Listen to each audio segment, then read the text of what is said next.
So I got I a see. poem. It's called "A Radio with Guts," and it is one I got from this, Essential Bukowski, and I think this was put together and published in 2018. So it's a little bit of a newer collection, relative, because as we said, Bukowski died in '92, and he was 72 years old at the time, I believe.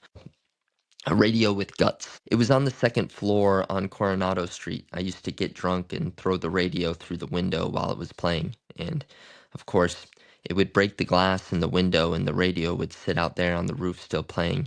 And I'd tell my woman, "Ah, what a marvelous radio."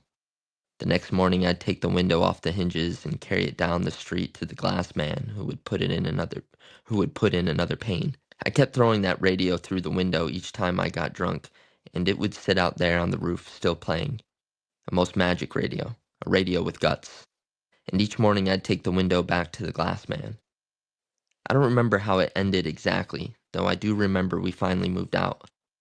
There was a woman downstairs who worked in the garden in her bathing suit, and her husband complained he couldn't sleep nights because of me. So we moved out, and in the next place, I either forgot to throw the radio out the window or I didn't feel like it anymore. I do remember missing the woman who worked in the garden in her bathing suit.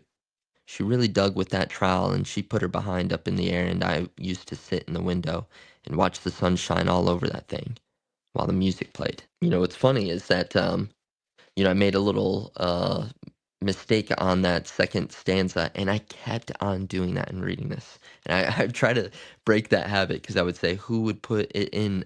Who would put it in another pane? No, who would put in another pane?" Funny how those things stick with you, but um, yeah, Radio with Guts. I enjoyed this one. The reason why I chose it was because, and what's funny is that doesn't have the stanza breaks that I have in the book here. Right. But I think this is a little different. mm-hmm. I think this is a little different, and that's one thing about Bukowski's poems. They are sometimes different from different editions to Interesting. Yeah, because like that, like in mine, while the music played, that is by itself. Which, I mean, hey, you know, this is that's a illustrating the dynamism of poetry, mm-hmm, especially mm-hmm. posthumous releases.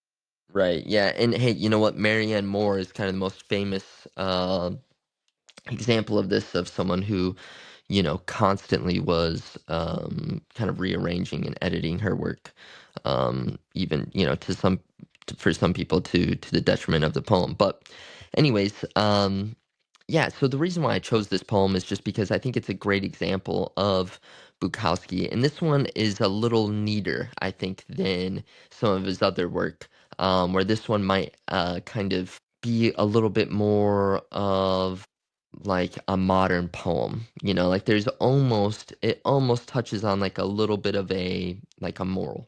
There's almost like there's kind of like this little callback, there at the end while the music played.